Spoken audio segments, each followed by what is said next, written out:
Central university के छात्रों को नमाज पढ़ाने का मामला सामने आया है। NSS coordinator professor Dilip Jha इस मामले में सस्पेंड हो गए हैं। 6 प्रोग्राम ऑफिसर को भी पद से हटा दिया गया है। एनएसएस कैंप में 155 छात्रों को नमाज पढ़ाने का आरोप है। टीम गठित करके यूनिवर्सिटी प्रबंधन कर रही है मामले की जांच। छात्रों ने पुलिस से इस बात की शिकायत की है। एनएसएस का कैंप लगा। एनएसएस के कोऑर्डिनेटर प्रोफेसर दिलीप झा को सस्पेंड कर दिया गया। सेंट्रल यूनिवर्सिटी के छात्रों को नमाज पढ़ाने का मामला है और 6 प्रोग्राम ऑफिसर। अब समझ में नहीं आ रहा है कि एनएसएस कैंप में ये लोग क्या शिक्षा देना चाह रहे थे। क्यों नमाज पढ़वाई भाई 155 छात्रों को, क्यों ऐसा किया गया? और यही वजह है कि ये सारे लोग सस्पेंड हो गए हैं। मैं जितेंद्र थवाईत आपसे जानना ही चाहता हूं कि जो 155 छात्र हैं, स्वाभाविक सी बात है आप तेज तर्रार रिपोर्टर हैं हमारे, तो आपकी उनसे बात हुई होगी। उन छात्रों ने आपको क्या बताया? देखिए राहुल, यही गंभीर विषय है। एनएसएस का कैंप लगता है और एनएसएस का कैंप जिस विषय के लिए लगता है, जिस लिए लगता है, उस काम को छोड़कर अगर वहां पर दूसरा काम होता है तो निश्चित तौर पर विवाद की स्थिति बनेगी। और जिस तरह से एनएसएस का कैंप हुआ और उसमें कुछ जो कम्युनिटी के छात्र थे, बताया जा रहा है कि 4 वहां पर मुस्लिम छात्र थे और उस दौरान वहां पर नमाज अदायगी की गई। इस दौरान तमाम जो दूसरे छात्र थे, लगभग 155 छात्र एनएसएस कैंप में शामिल हुए थे, सभी को यहाँ पर सामूहिक नमाज पढ़ाया गया। और इसी को लेकर 4 छात्र जब थाने पहुंचे तो इस पूरे मामले का खुलासा होता है।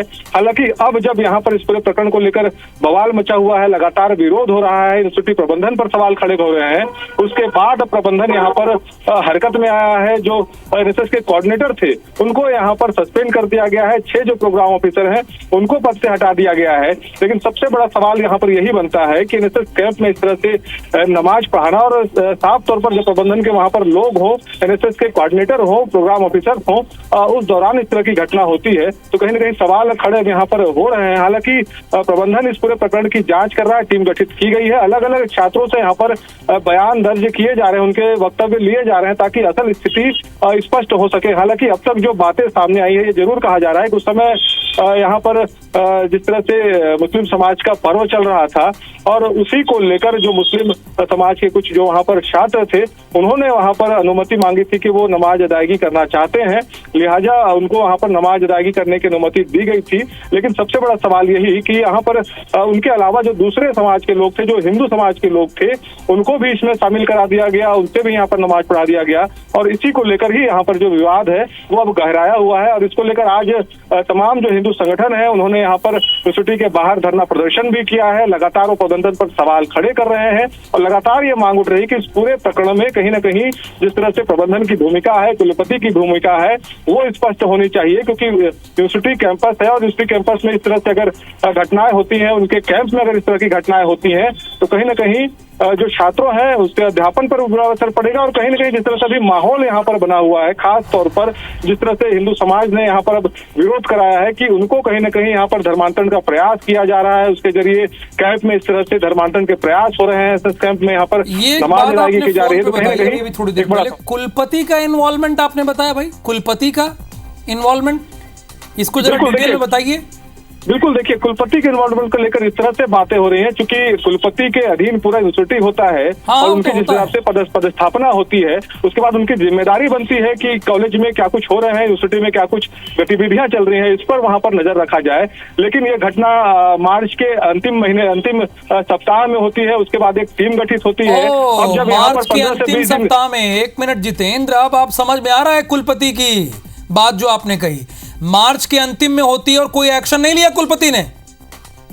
बिल्कुल, देखिए यही सबसे बड़ा सवाल है कि 15 से 20 दिन का समय, क्या नाम है कुलपति का, क्या नाम है? प्रोफेसर चक्रवाल है, जो यहाँ पर अभी कुछ साल पहले ही उनकी प्रतिष्ठापना हुई है। उसके बाद से अलग अलग तमाम तरह के वो यहाँ पर गतिविधियां कैंपस में संचालित कर रहे हैं, यूनिवर्सिटी को बेहतर बनाने के लिए काम कर रहे हैं। लेकिन इस दिशा में अगर इस तरह की घटनाएं सामने आती हैं और जब इसको लेकर खुलकर विरोध होता है, इसको लेकर लिखित शिकायतें होती हैं, उसके बाद जिस तरह से त्वरित एक्शन होना चाहिए, कहीं ना कहीं जिस तरह से यहाँ पर कार्रवाई में हिला हवाला प्रबंधन की तरफ से बरता गया है, जिस तरह से प्रबंधन उदासीन दिख रहा है कार्रवाई को लेकर, उसके बाद अब यहाँ यहाँ पर सवाल खड़े हो रहे हैं कि कुलपति आखिर क्यों इस पूरे प्रकरण में उदासीन बने हुए हैं, क्यों त्वरित कार्रवाई, क्यों त्वरित एक्शन नहीं ले रहे हैं। लिहाजा इसको लेकर खासा आक्रोश जो है वो यहाँ पर तमाम हिंदू संगठनों में देखा जा रहा है। उन्होंने अब स्पष्ट तौर पर ये चेतावनी दी है कि इसकी शिकायत लेकर वो राज्यपाल के पास जाएंगे और सीधे तौर पर उनसे हस्तक्षेप की मांग करेंगे, ताकि कुलपति को भी यहाँ से बदला जाए। जिस तरह से उन्होंने यहाँ पर उदासीन रवैया अपनाया है इतने बड़े प्रकरण में, जिस तरह से इसको लेकर लगातार बवाल की स्थिति बनी है, लगातार यूनिवर्सिटी का माहौल खराब हो रहा है, उसके बावजूद एक्शन में जिस तरह से देरी हो रही है, उसको लेकर यहाँ पर कहीं ना कहीं कुलपति जो है वो निशाने पर है। छात्र जीवन में मैं भी और आप भी एनएसएस का हिस्सा रहे होंगे, यानी राष्ट्रीय सेवा योजना का हिस्सा रहे होंगे। मैंने कहीं नहीं देखा कि इस तरह की एनएसएस कैंप में लोगों को नमाज पढ़ाया जा रहा हो और 155 छात्रों को नमाज पढ़ाया जा रहा हो। ये पहली खबर है और ये मार्च की खबर है। उसके बाद भी कुलपति ने इस मामले में त्वरित एक्शन नहीं लिया।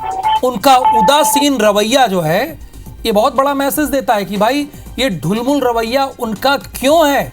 एनएसएस कैंप में 155 छात्रों को नमाज पढ़ाया गया और उसके बाद मार्च के बाद अप्रैल चल रहा है, कार्रवाई के नाम पर ढुलमुल रवैया ये नहीं चलेगा। धन्यवाद इस जानकारी के लिए जितेंद्र थवाइता आपका। अगली खबर भोपाल से होगी।